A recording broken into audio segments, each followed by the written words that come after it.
जितने जो ओबीसी के लोग हैं ख़ास करके, ये अशिक्षित हैं, इनकी पढ़ाई लिखाई बहुत कम है, क्योंकि जहाँ तक छोटा बच्चा होता है वो 8th क्लास तक पढ़ता है, उसके बाद में उसकी पढ़ाई लिखाई नहीं हो पाती। वो या तो पंचर जोड़ने का काम करता है, या वो चाय की दुकान पे जाता है, या वो दूसरे और काम जो है बिजली के खंभे पे चढ़ने का काम सीखता है, जबकि उसकी पढ़ाई लिखाई की उम्र है। मेरा अपना मशवरा ये है कि आज सरकार, नरेंद्र मोदी साहब ने, हमारे प्रधानमंत्री जी ने, तमाम कैबिनेट ने ये फैसला किया था कि 125 करोड़ जनता को साथ लेकर के हम चलेंगे। तो मैं सब मौजूदा सरकार से, अपने प्रधानमंत्री जी से रिक्वेस्ट करना चाहता हूँ कि कुछ ना कीजिए, जो हमारी वक्फ बोर्ड की ज़मीनें पड़ी हुई है पूरे हिंदुस्तान में, उनमें आप हॉस्टल बना दें, उनमें आप स्कूल कायम कर दें।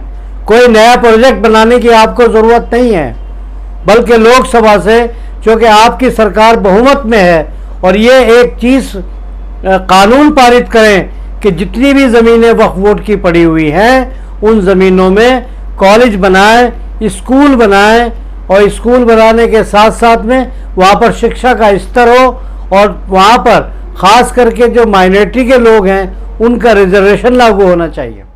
सरकार से बात करने का ताल्लुक़ है, जब कभी भी हम कोशिश करते हैं कि सरकार हमसे बात करे, हम जाएं, हम भेजते हैं, सरकार हमसे बात नहीं करती।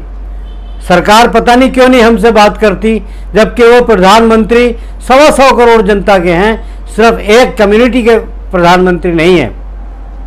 अब आप देखिए, सरकार को फुर्सत नहीं है 3 तलाक से, सरकार को फुर्सत नहीं है मॉब लिंचिंग से।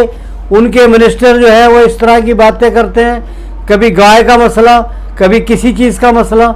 ये क्या प्रधानमंत्री ने ये बात बिल्कुल मीडिया में कही थी कि जो ये गौरक्षक हैं ये रात को चोला पहनते हैं, और चोला पहन के ये बिजनेस कर रहे हैं, ये गरीब लोगों का कत्ल करते हैं और गाय के नाम पे ये लुटाई करते हैं। उन लोगों को कड़ी से कड़ी सज़ा मिलनी चाहिए।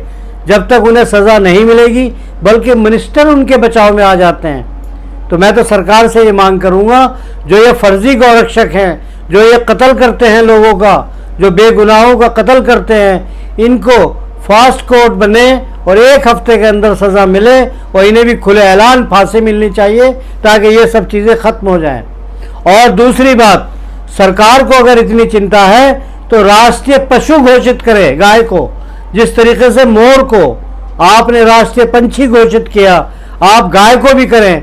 गाय को बेचने वाला भी मुजरिम हो, गाय को खरीदने वाला भी मुजरिम हो, गाय को खाने वाला भी मुजरिम हो। पहले तो आप ये देखिए कि उसी गाय का दूध पीते हैं, और दूध पीने के बाद में जब वो दूध से भाग जाती है तो उसके बेचने वाला भी तो कौन है? उसके बेचने वाले भी तो वही गाय पालक हैं, वो बेच देते हैं। ये मालूम है कि ये गाय जाकर के कटेगी, और उसके बाद चंद सिक्कों की खातिर वो अपनी माँ को बेच देते हैं। तो मैं ये चाहूँगा कि जो अपनी गाय को, वो पालने वाली गाय को अपने खुट्टे पे मरने के बजाय काटने के लिए बेचते हैं, उनके खिलाफ मुकदमा कायम हो, उन्हें भी फांसी की सज़ा होनी चाहिए।